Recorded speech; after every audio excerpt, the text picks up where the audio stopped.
Call the meeting to order. All rise for the Pledge of Allegiance.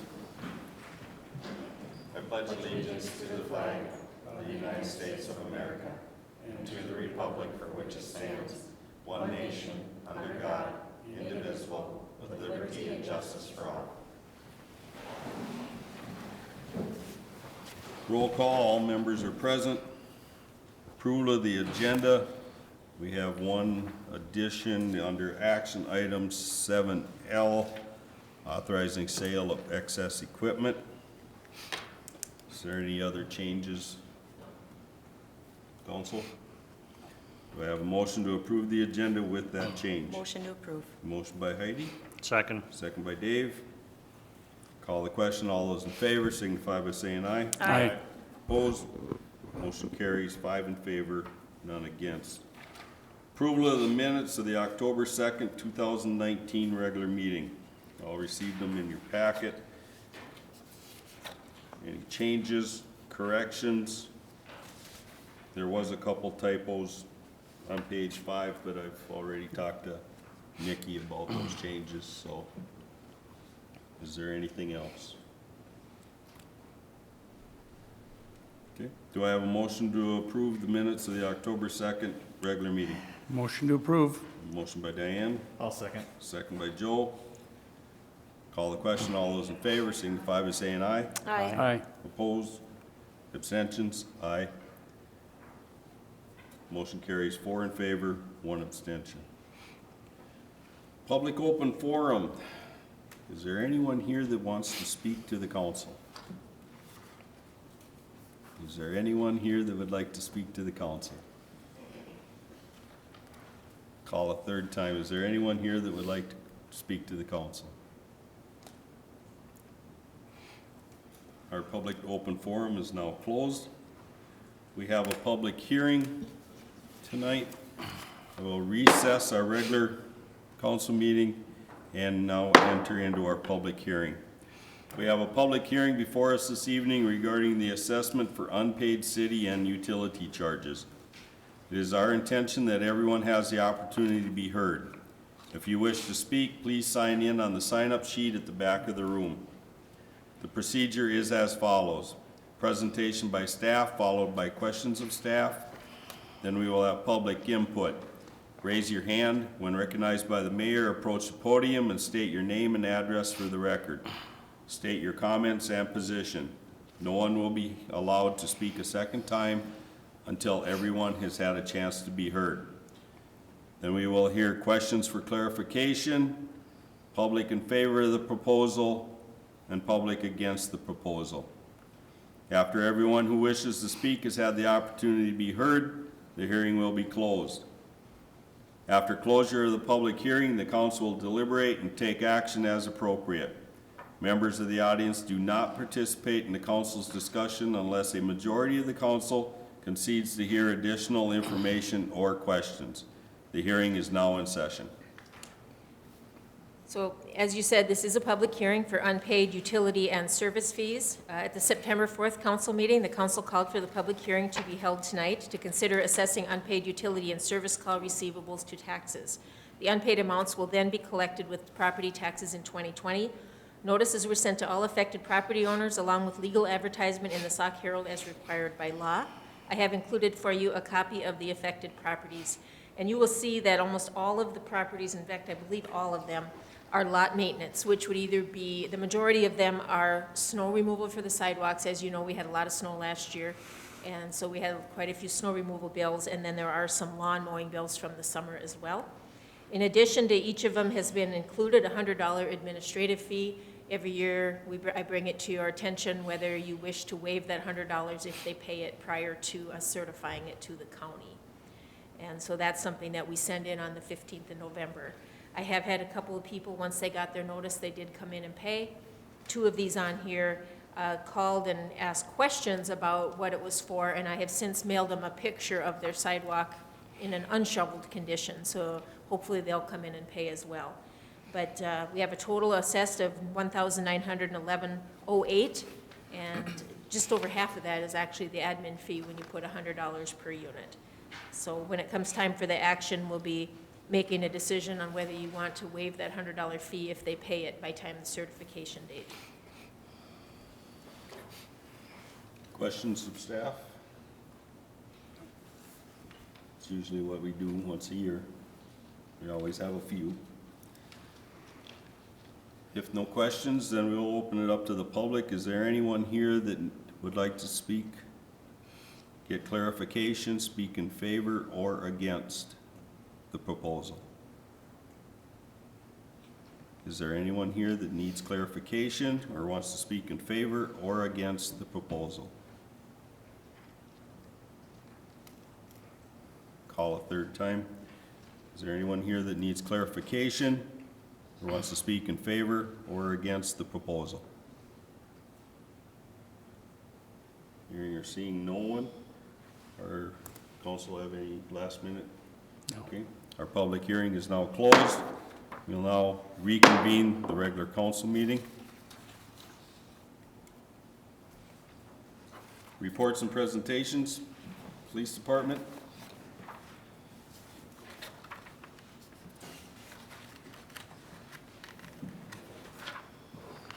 Good evening, Mayor and Council. Activity report for September 2019. Some of the numbers we had for the month: we had 8 alarm calls. We did 23 assists for persons. We did 53 assists for businesses. We had 22 citizen contacts.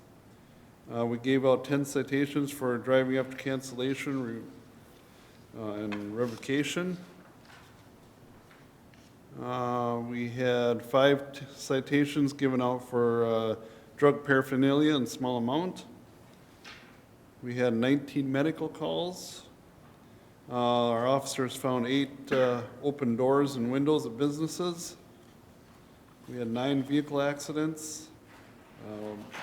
We had 34 patrols at the school, 108 Walmart patrols. We had 17 suspicious calls. We had 8 thefts. We had 4 unwanted person calls. We did 8 welfare checks. We gave out 232 verbal warnings. Yeah, so we had calls for the month was 534, with the verbal warnings 232 for a total of 766. And comparing that to August, very comparable. Numbers are pretty much the same. And compared to 2018, the numbers are also pretty comparable, pretty the same. So that's about all I have for September. Questions of Brian?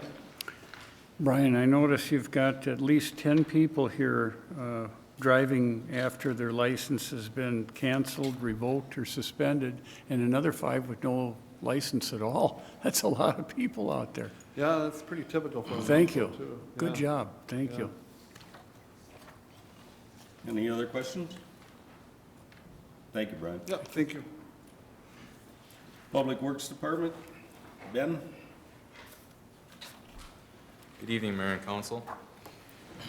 The plow trucks and the sweeper have all received their annual inspection and now have current DOT stickers, so we're good for another year there. Nothing major was found, just one head gasket on an older truck that we have repaired and gotten that taken care of. We have taken out the plows and installed the plow wings on the trucks, and the sanders are ready to go as well for whenever winter arrives.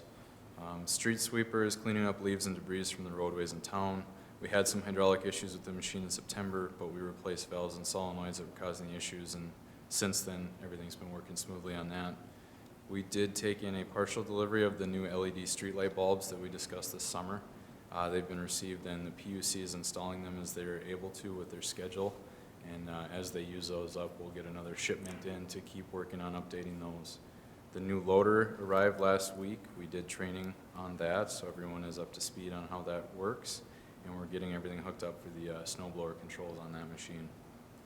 The campground project is going to commence next week with new pads, electric, and water. We have laid everything out and called in locates, and contractors are online, so everything is set for that project to start next week. Splash pad sprinklers and bathrooms are all winterized and locked up for the year. The arena ice is being installed this week. Everything has gone very well so far, and we'll be ready for the first practice on Monday. We'll finish flooding the ice tomorrow and start the Zamboni on it tomorrow, so everything will be good for Monday. Next week, we will start on 8-hour days at the department. Grass maintenance and leaf mulching is ongoing as the weather allows.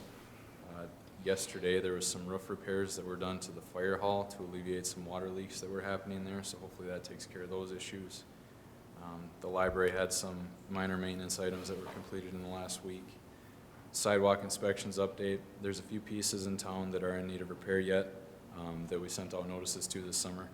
These have been on a contractor's list to complete, which they will do once their schedule allows, and they're planning on doing that as long as winter doesn't arrive too soon. And we've been blading gravel roads and alleyways to make sure that those are ready for when things freeze up as well. Any questions for me? Questions? Thank you. Thanks. Ambulance Department. Kathy? Good evening, Mayor and Council. I'm here to present the 2019 third quarter report for the ambulance service. In July, we had 23 no-loads, 30 ALS, emergency life support transfers, and 12 basic life support transfers, and 21 medical call-outs, for a total of 86 runs or activities for the month. That compares to 69 last year and 73 10 years ago for the same month. So we billed out a total of 63 runs in July. August, we had 36 no-loads, 5 ALS transfers and 17 BLS transfers, 27 medical calls for a total of 85 runs and activities. That compares to 73 last year and 69 10 years ago. And of those 85 runs, we billed out a total of 49. September, we had 20 no-loads, 7 ALS transfers and 19 BLS transfers, 34 medical call-outs, but a total of 80 runs and activities for September, which compares to 78 last year and 48 10 years ago. And of those 80 runs, we had 60 of them were billed out. So total billed out for the third quarter was, I have 169, but I think it was just over 200,000. I think it was over 203,000. So, Stearns County Fair was in the third quarter, so we had, of all of our activities, 5 of those were fair booth activities. We do a activity at the fair every day, so that generates 1 report each day. Plus, we had 1 patient that was transported from the fair due to a medical situation. We had 3 of those were 3 nights of the demo derby, so an activity report gets started for each of those, plus an additional 3 patient contacts and 1 patient transported from the demos. So total of the Stearns County Fair was 13 activity reports for the ambulance. 19 night generated 1 activity report plus 2 patient contacts that were not transported, so that generated 3 total. And then other special details for third quarter were the West Union Parade. We did standby at the 5K run for Sinclair Lewis Days, and then the Sinclair Lewis Days Parade, Greenwald Barley Days Parade, and 3 football games. For mutual aid, we responded into other ambulance services. One time was into Long Prairie's area for a major crash they had. We had 2 patient contacts on that, both of which signed off, so no transports on that. And then we had, for the year, we've had 3 scene assists for Lifelink, or the air helicopter that landed on scene and transported our patients from there. So, any questions for me on that? Questions, comments? Keep up the good work. All right, thank you. Thank you. Thank you. Planning Commission report. Sarah? Good evening. In your packet, you have a copy of the Planning Commission agenda. We did hold a public hearing at that meeting in regards to the age of manufactured mobile homes that would be allowed in the city. That will be an action item later on your agenda. And also you have a copy of the permits that were issued in September. And then also on the back of that page, on page 24, is the quarterly values. So at the end of September, we have done $4.2 million in new construction in our city. And then the third quarter report for zoning permits, which is the smaller things like fences and sheds and things like that. So that's all I have. Questions, comments? Thank you, Sarah. Thank you. We'll then move on to action items. 7A, approve resolution 2019-77 certifying unpaid utility assessments. So the resolution in front of you is Resolution 2019-77. That will cause formal certification of the special assessments for unpaid utilities and service fees that we spoke about in the public hearing. And as I said, it includes a $100 administrative fee that is certified along with the invoice to the county. You've historically waived that fee when the owner pays the invoice prior to certification, which we will mail them to the county on November 15th. And on the spreadsheet that you were given, it said 6%, and the resolution is 4%. It's actually 4% and not the 6. So the resolution has the correct amount on it. And this is just a one-time pay. We certify it, and it's all collected with 2020. It's not spread over years. So what we're looking for tonight is adopt Resolution 2019-77, certifying the special assessments for unpaid utility and service fees. Okay. Questions, comments? First thing is whether or not, if they come in early, are we going to allow them to, are we gonna waive the $100 administrative fee? I think there's been a few years that we didn't waive it. We generally, we have had the years where we have not waived it, but when they come in and pay it, they short pay it anyway, and then all you have left is the administrative fee to certify. So we do that, it's kind of an incentive to get in and pay it, so we don't have to go through the certification. What's the council's wishes? Is there any option to just have a late fee? They have a late fee every month in their bill. So, but this initial is just the straight bill, correct? So we're certifying the $40, which would be the initial amount, for instance, on lot maintenance. And any of them that had, I'll have to look. But let's say they got their lawn mowed in June, and they've been not paying. Do we include that when they come in to pay their bill? Yes. A late fee? Yeah, Okay. they have a late fee.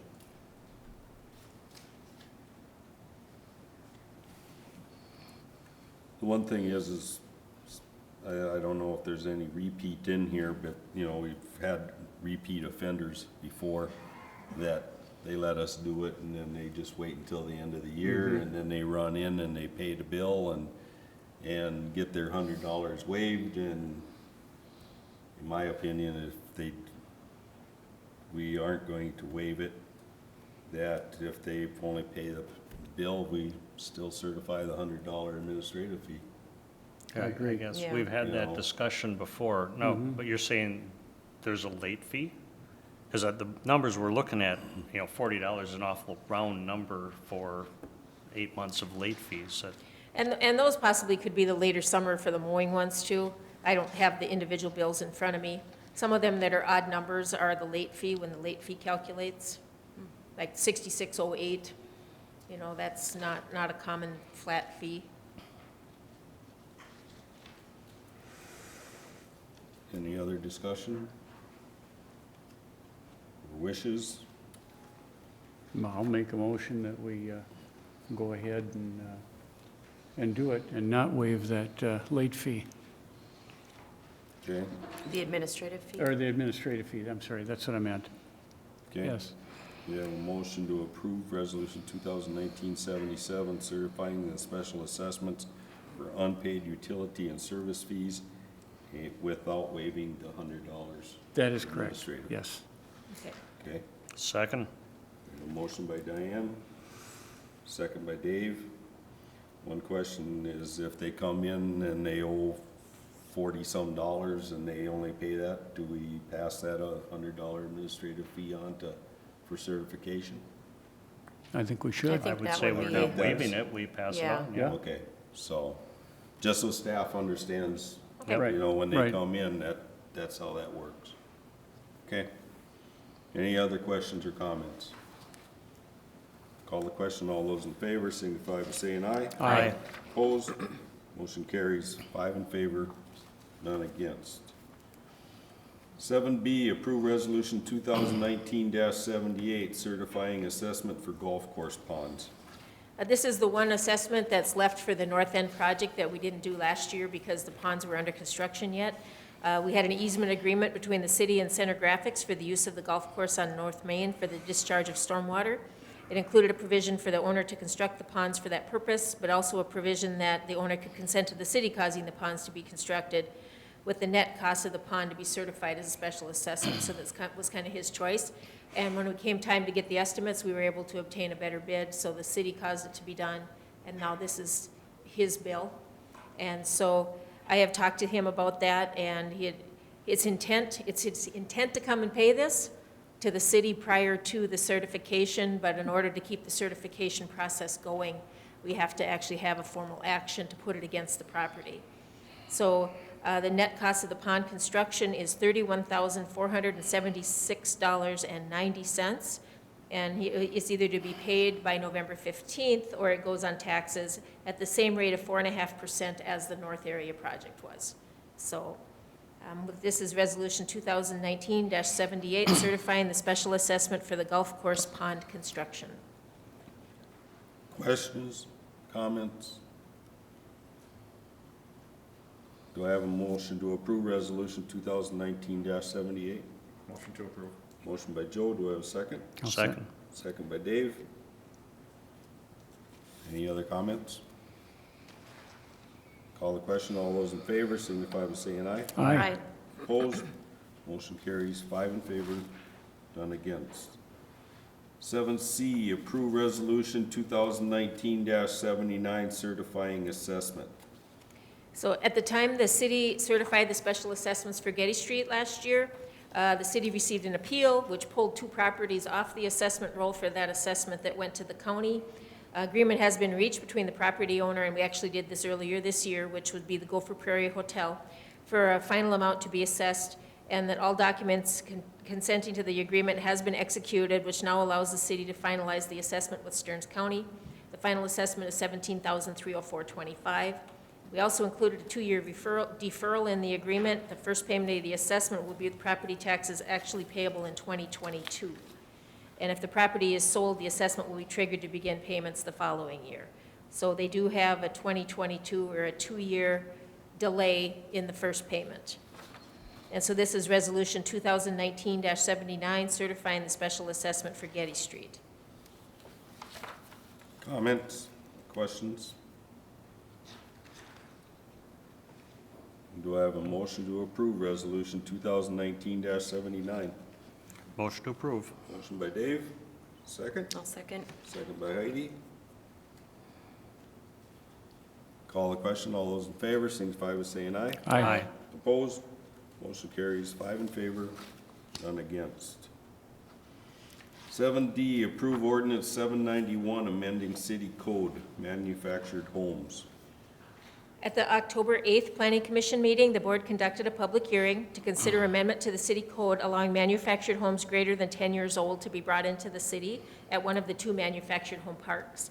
The owner of the Sauk Center Mobile Home Park, Sean Ferrari, had petitioned for the amendment, citing that the cost of trying to upgrade the park with homes newer than 10 years old was cost prohibitive, especially considering the majority of the homes of parks are 40 years old or more. The commission voted that homes 25 or newer be allowed, but they must meet minimum qualifications, including the HUD sticker must still be intact, and the general condition of the home meets established criteria. I did put excerpts from the city code indicating where language would be stricken or inserted. And as you look down through the relocated building or structure section of the code, the underlined is added language, so that we'd have following standards that the manufactured home must be installed and securely attached to the ground in accordance with the manufacturer's installation manual, or the state manufactured home building code, Minnesota Administrative Rules, Chapter 1350, and that it must display the original or amended HUD certificate. We also have in there that the manufactured home must be skirted in accordance with Section 156082. That's the section of the code that does say it has to be skirted, but we just wanted to put it all together in one location. Also, that the manufactured home must have installed or constructed landing steps at each doorway. We're having, like, they have a back door with no landing steps, and that causes a problem with insurance and safety. Also, they're recommending that the towing apparatus must be removed if applicable, or skirted, again, as per Section 156082 of the code.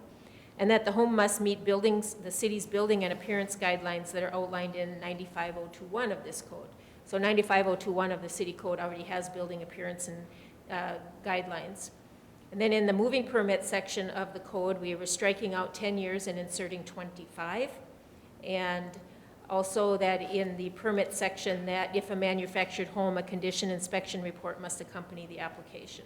So those are all the changes in the staff report. The underlining is the new language, and then the ordinance is actually the ordinance that puts that into place. So they kind of mimic each other, but the ordinance is actually the rule. The staff report just kind of highlights the changes for you. So what we're looking tonight is ordinance number 791, amending the city code restriction on age limit of relocated manufactured homes and adding standards. And Warren, this was your meeting. Does anybody have any questions about the intent of what we're trying to do here? Basically, it was 10 years before. We changed it to 25, and to loosen it up a little bit, but, you know, we don't know where these manufactured homes are coming from, so to have a condition inspection report to come before the permit is allocated. And in the moving permit, one of the things that we discussed too, it isn't, okay, you bring in a trailer house that's 20 years old that meets all the tests, and it's gonna replace one that's there. That doesn't mean the one that's there just gets moved to a vacant lot. You know, we're restricting that because that one's probably older than 25, and that's the reason why they're changing it. We don't want it just to be turned into a domino. Well, I'll move it from this lot part of the trailer court to the other part of the trailer court, and now I get what I want. So basically, it was a good discussion. Probably, I think we met the people that want to bring them in part way. They just need to meet some more standards than what they thought they were going to need to. So, anyone got any questions or? This condition inspection report, where does that originate from, or who performs that? That would be like a building inspector. Okay. Someone that could be able to look at the frame and make sure, you know, at first we had discussed maybe having them just send us pictures, but as you all know, pictures don't show you everything as far as condition. They can show you the picture of the wall, but that doesn't mean the roof isn't half collapsed in. And this way, by meeting that Minnesota inspection report, basically on the building status, if they bring it in from out of state, it has to meet the Minnesota guidelines before it can, so we covered that base at the same time, so, with what we wrote up, so. Any other questions? Do I have a motion to approve ordinance 791, amending the city code restriction on age limit of relocated manufactured homes and adding standards? I'll make the motion. Motion by Diane, do we have a second? Second. Second by Dave. Call the question, all those in favor signify by saying aye. Aye. Opposed? Motion carries 5 in favor, none against. 7E, approve appointment of EMTs. Ambulance Director Kathy Strufert has submitted 2 recommendations regarding EMT appointments. Libby Matthews, who you recently had authorized to become a driver or an EMR, she'd like to authorize her to attend EMT classes on behalf of the department, and then upon successful completion, then she would be eligible to be promoted to a regular EMT with the department. And then we also have a second candidate, Scott Adamitz. She's requesting that he be promoted as a probationary EMT. He already has an EMT license, and he lives in the city of Clarissa, but he works in Sauk Center, and he'd be able to take call here as well. And so what we're looking for tonight is to approve those appointments. Libby Matthews to take the classes on behalf of the department, and Scott to be appointed as an or a probationary EMT. Questions? Concerns? Do I have a motion to approve the appointments as presented? Motion to approve. Motion by Heidi, Second. second by Dave. Call the question, all those in favor signify by saying aye. Aye. Opposed? Motion carries 5 in favor, none against. 7F, approve resignation of EMT. Shannon Olson has submitted her resignation as an EMT effective August 30th, 2019. She had been an EMT with the department since February of 2018. So what we're looking to is accept the resignation of Shannon Olson effective August 30th, 2019. Do I have a motion to accept the resignation? Motion to accept. Motion by Diane, I'll second. second by Joel. Call the question. All those in favor signify by saying aye. Aye. Opposed? Motion carries 5 in favor, none against. 7G, approve pay request 13 from Breitbach. Pay request 13 has been received from Breitbach.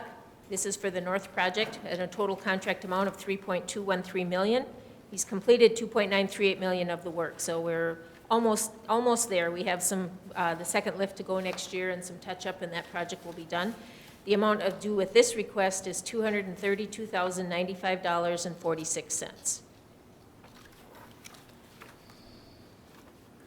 Motion to approve the pay request? or is Motion to approve. there- Motion by Dave. Do I have a second? Second. Second by Heidi. Any questions or comments? Call the question. All those in favor signify by saying aye. Aye. Opposed? Motion carries 5 in favor, none against. 7H, approve early voting agreement with Stearns County. So beginning in 2020, residents of the city of Sauk Center will be able to participate in early voting on each of the 3 elections. We have a presidential primary, the August primary, and the November general election. Residents can come to City Hall, receive a ballot, vote, and deposit it in the DS200 vote tabulator machine any day beginning the Tuesday prior to the election, except for Sunday. The attached agreement lays out the responsibilities of the city and Stearns County. For the county, they'll coordinate the equipment and procedure training, they will operate, test, demonstrate, and provide technical support, provide the forms and supplies, and pay the city $727.50 for each election providing early voting services. So that $727 times the 3 elections is what the county will contribute toward this so that we can conduct the early election. What the city is responsible for doing is providing the polling place, providing the staffing, be open the week prior during regular business hours and Saturday from 10 to 3, designate their principal contacts for coordination, administer the coordination of judges and staff, conduct public accuracy tests, compile and report the election results, be responsible for damage, and transport the equipment. So the action that we're requesting tonight is to authorize the execution of the agreement to provide early voting. This is an agreement, but it's also a mandate. So it's not like you have a lot of choice. We've been meeting with them, at least we negotiated a little bit of funding. One thing that's benefit for our city is a number of our city employees are already election judges, so I'm not going to have to necessarily bring additional staff in during the weekday. We'll be setting the machine up, probably up in the front lobby with an election booth, and then we can kind of handle it at the front desk so that we won't have to be sitting down here in the election chambers the whole time. So we think it will work. It's something new. Not all the cities of the county will be doing this. This is a test program again, as we get invited to do many times. And we'll see how it goes. And especially since the first one will be a presidential primary, which Minnesota's never done before. So that is in March. So we'll be trying this out pretty soon. So we're looking to authorize the execution of the agreement to provide early voting. Questions, comments? Do I have a motion to authorize the execution of the agreement? Motion to authorize. Motion by I'll- Joe, I'll second. second by Diane. Call the question. All those in favor signify by saying aye. Aye. Opposed? Motion carries 5 in favor, none against. 7I, Ferry Lake Road Stormwater Participation, Stearns County. On September 18th of 2018, City Council gave consideration to participating with Stearns County on a change and repair of the stormwater catch basins and piping at the intersection of Ferry Lake Road and 2nd Street South. The county had plans to upgrade Ferry Lake Road and wanted to resolve the issue of the stormwater coming down the hill of 2nd Street, which leaves sand and debris on the roadway. The current design ran water onto the ditch, which wasn't always successful. The project included installing a curb line, catch basin, and piping to get the water into the city's existing storm pipe. Final numbers were not available at the meeting. The county would cover the cost of the installation as requesting that the city share in the cost of the materials. So those numbers are now known. You will see that the total cost of the upgrade to the stormwater system was $9,388.65. The county is requesting the city cost share at 50% of $4,694.32. So that's the request of the county, is to approve the cost share of Ferry Lake Road and Second Street stormwater catch basins. Comments? Questions? I guess I got a couple. If Ben maybe wants to, maybe Ben can answer them. It was even before Ben, so. What's that? Oh, it's even before Ben? I'm just wondering on that intersection, is there, I haven't been by there when it's been raining, is the water actually going into catch basins now? There for a while it was flooding. I guess I haven't been by that spot. You know, because I know there was concerns by a couple contractors that talked to me that the way it was laid out, that there was no way water was gonna make it to them storm drains. So I was just, They just paved Fair Lake Road about 2 weeks ago, and that's when they actually fixed Second Street too. So the actual finished products have been there for 2 or 3 weeks now. okay, Of the paving and stuff, the stormwater's been there. What I understand is when they put the curbing and everything in how the road was going to be, but when you looked at how the road was, the catch basins were higher, but they built that back up, and then they tied it back into Second Street. okay. So now the water is supposed to crown off the road into the curb line and then run around into the catch basins. But you're right, when they first put it in, it looked like the catch basins were 6 inches taller than the road. Right, Yeah. and that's the reason why I was concerned. We would be paying for something, we just created another problem. I just drove on it tonight, but it wasn't raining, so I Right. can't say for sure. Okay. The other thing is the reason why they did that was to keep sand and debris off the roadway. Is that all gonna end up now in our storm sewer and we got increased costs as far as jetting it out? And time and labor? I don't know. Not that I don't wanna pay our share, but to me, if they just increased our costs on jetting out storm sewers because Yeah. to help their problem, it's not really right. It's running off our road onto them, is where it was coming from, so. Right. That's kind of a joint thing. Okay. Maybe it's nitpicky, but it's just one of Yeah, those I guess things. fair enough, it's a county road, but it's in the city limits, Yeah. so. Right. Okay. I'm just being devil's advocate tonight, it's fine. Okay, any other questions or concerns? Do I have a motion to approve the cost share for Ferry Lake Road and Second Street project for $4,694.32? Motion to approve. Motion by Dave, do I have a second? I'll second. Second by Heidi. Call the question, all those in favor signify by saying aye. Aye. Opposed, motion carries 5 in favor, none against. 7J, appoint figure skating instructor.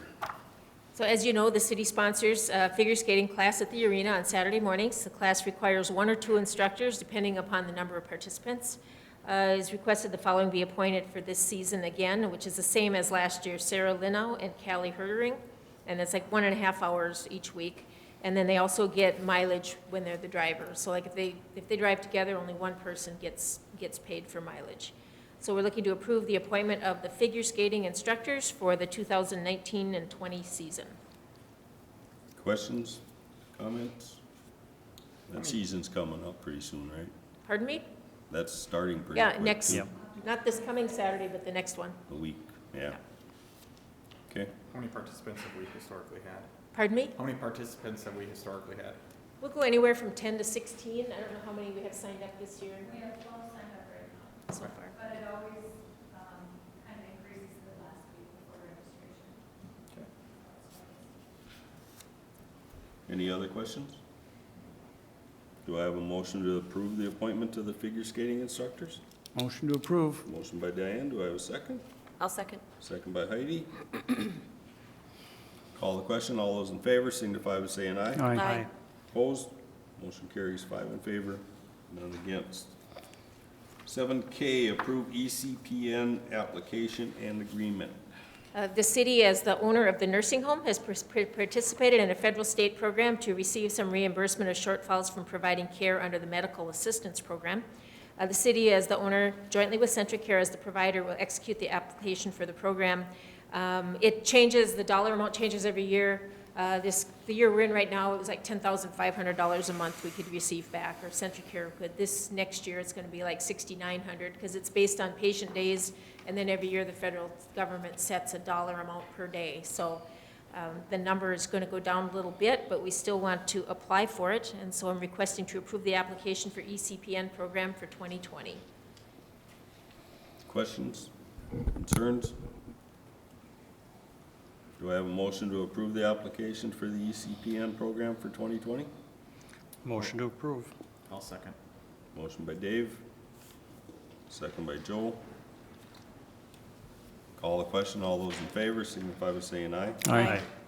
Opposed? Motion carries. 5 in favor, none against. 7L, authorizing sale of excess equipment. A couple meetings ago, the council authorized that we would offer some excess equipment for sale through the state of Minnesota online bidding program. That has been completed, and we sold the wooden play structure, the old one, to Cyril Thomas for $334.23. And there was an old 3-point sprayer we had that was sold to Chris Johnson for $123.20. So we're requesting to approve Resolution 2019-81, accepting the bids and authorizing the sale of the equipment. Questions, comments? Do I have a motion to approve Resolution 2019-81? Motion to approve. Motion by Diane, Second. second by Joe. Call the question. All those in favor signify by saying aye. Aye. Opposed? Motion carries. 5 in favor, none against. Unfinished business, rental registration and inspection ordinance. The council had conducted the public hearing on October 9th, which was last week, and at the hearing, we heard a recap of the program, and then also received comment from members of the audience. And we just had a couple leftover items that we wanted to make sure that we were clear and that the council was clear with what we wanted to put in that final ordinance. I have a couple bullet point items for you there. There was quite a bit of discussion about the installation of bathroom ventilation, which was a window or ventilation is what we were asking for, but there was some people that had older houses or buildings that didn't have either. And they wanted to know if we could put a clause in there about if it was compliant at the time it was constructed, that it wasn't a violation until it needed repair, and then they had to bring it up to code, whether that was an option for the bathroom ventilation. There was one question that came up that some of the older homes, like, go through one bedroom to get to a second bedroom, or go through the bedroom to get to the bathroom, if that was something that we needed to be concerned about. Because I think the council, I kind of felt like that wasn't such a big issue. We were more concerned about the safety side. The one electrical code with the GFCI outlets, that was something that was a big concern. Whether the existing could be upgraded, they should, but if there was a reason that they couldn't, was there some waiver they could have until the future date when there was a remodeling or something didn't work? And there was the egress windows, and I think I know the answer to this one. I think we kind of felt that safety was very utmost important, and they had to have egress windows in the bedroom. Although I had one today that asked me if they could have the egress window outside the bedroom door, and I don't think that's what we're looking for, unless you are okay with that. And then, of course, we do have the one that wants us to grandfather everybody in and only apply this to new rentals. So those are kind of the things I just wanted to get a little bit of direction on: the bathroom ventilation, the access through bedrooms to bathrooms, the outlets, electrical, and then the egress windows and the grandfather clause. And then I will put that into that final format for you to adopt. Okay, well, I think we start at the top and just one thing at a Yep. time. What's the council's feeling on installation of bathroom ventilation?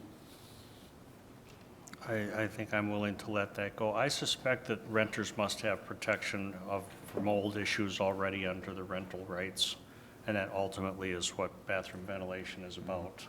So if it gets out of hand, I think they have an option to go address that. One of the issues that I was, on that bathroom ventilation, I agree with Dave, is maybe it's a situation that we can overlook it, the bathroom ventilation thing, unless the inspection shows there is mold present. Yeah, mold is at a the different time, issue, yeah. And the minute they find, the inspector then it's automatically required that they have to Yep. have Yep. bathroom ventilation. Sounds good. So kind of like it's not a lot, Like if it's we see not, it's mold not a that- violation as long as this criteria is met, but then if we Right. find an Right. issue, then we can But if enact we it. find Right. any mold issues. Okay, Everyone on agreement on that one? Yeah. Okay. Bedroom or bath access through other bedrooms. This seems like such an odd scenario that I can't see many of these apartments or rental houses that it would actually apply to. there must be one, because he brought it up. It Right. won't, it won't be Well- many, but if you have an No. older house, Yeah. you see Yeah. that sort of thing. Yeah. I guess, I'm not too concerned with the layout of a home if the renter is comfortable going through one bedroom That's what I to think. The another. renter Yeah. knows I don't what he think we need to rented, do so, that yeah. and Okay. Create issues there. Okay. Electrical code, GFCI outlets. I think if it's anywhere near water, they should have them in there. I know when I sold my home, we had to put them in. And mine was an older home. So yeah, I think it's a good idea. We don't want somebody getting electrocuted. And they're not that expensive. Well, I think the issue is that if you have a home with older wiring that doesn't have a ground line, then it's not a simple installation. Oh, yep. I think the person who came in and spoke to the fact that in every other instance that if it met the code when the building was built, then it's not an issue until they plan on remodeling, made the most sense to me. That sounds good. Remodeling, not Remodeling updating, triggers. Yep. but remodeling. So if they're tearing out a wall, then you now have access Then you can do it. to do what you need to do. Yeah, I can go with that. That one's one that I thought we could live with, you know, as far as remodel. Yeah. Yeah. If you're Yep, a yep. remodel, and if you don't come in, you remodel and you don't come in and get a permit, we're gonna find out the next time you have an inspection Right. in 3 Yep. years, and it's gonna come back to haunt you. Right. Well, there's language in the electrical code too, you know, we can put in there that they should comply with the electrical code. Well, the electrical code actually states similar language that, you know, they're not gonna come into your existing house and make you update your electric, but once you get a permit to remodel or whatever, then it enacts it. Yeah. Right. So I can pull that language out of the code. Okay. Okay. Egress windows, That's a must. I'd Yeah. say That's gotta have an egress automatic from one. Yep, the yep, sleeping rooms, yep. yep. yeah, and not outside a No, door. within the Of bedroom, a yeah. bedroom, it's gotta be within the bedroom. I think we all agreed on it that night, that that was Yep. one thing we were gonna stand on. And the grandfather clause, I don't think there's any grandfathering in of anything, because we're not gonna know. Correct. Okay. And I think the council stands with me on that Yep. one. Yep, so, yep. Okay. Okay, we're good. Thank you. Okay, we will then go to, safe routes to school. Just a report. little bit of update on the Safe Routes to School. The planner we were assigned, he was assigned to help us with the development of our plan. He met with us in here at City Hall, and there was a variety of people. Warren, you were here as well. And moving forward, there's going to be an outreach to the community, teachers, and students regarding issues deemed to impact a safe route for walking and biking to school. There's going to be events and the community can participate, online input, and other types of events which will encourage walking and biking. And at the conclusion of the process, we'll have a plan, and then we'll use that plan when considering infrastructure upgrades. Pumpkins and Monkeys is having a pancake breakfast on October 27th. The Safe Routes to School Committee will be there, providing, getting some survey information and some outreach. We're also looking at perhaps at the school conferences. And then also I'll be pushing this out through the website and through email, that the Safe Routes to School at the state of Minnesota, you'll be able to go in there and find our school. It'll bring up our city. You can go in and click on different intersections and say, this intersection's a problem, the visibility is bad, or this intersection needs a crosswalk. And so it's a really simple way to get feedback from people. And so I'll push that out. We tried to get it up and running today, but we were having some problems with the script from MnDOT. So once that's available, I'll let you know. And we're off to the races on this program, so we'll hope to wrap it up real quickly. Any questions? Diane and I were both there, so. We have no new business. So that brings us to our consent agenda. We have schedule of claims, unpaid claims of $337,636.63. Paid claims of $17,126.10, for a total of $354,764.73. We have September checks, paid claims / payroll of $867,231.57. We have gambling application for exempt permit request from the Sauk Center Lions Club for a raffle on February 26, 2020 at the American Legion. We have a gambling application for an exempt permit request from Sauk River Bucks chapter of Minnesota Deer Hunters for a raffle on December 5th, 2019 at the Elmer Z's Restaurant Bar and Event Center. We have a gambling application for exempt permit request from Sauk Center Snow Cleats Incorporated for a raffle on March 21st, 2020 at American Legion Club. We have resolution number 2019-80, accepting contributions of $100 from the Central Minnesota Credit Union to be given to the police department for the purchase of the drone, and $3,500 from Walmart to be allocated to the challenge course in the park. And on behalf of the city, I want to acknowledge those two contributors and thank them for those donations. Is there any questions about the consent calendar as presented? Hearing nothing, do I have a motion to approve the consent calendar as presented? Motion to approve. Motion by Heidi, do I have a second? Second. Second by Dave. Call the question, all those in favor signify by saying aye. Aye. Opposed? Motion carries 5 in favor, none against. This brings us to the end of our agenda. Do I have a motion to adjourn? Motion to adjourn. Motion by Dave, Second. second by Diane. Call the question, all those in favor signify by saying aye. Aye. Opposed? Motion carries 5 in favor, none against. Meeting adjourned. Good meeting. That went well. We did good. That's a little bit, we had a lot of stuff to cover though. Yeah, we did good. Thank you.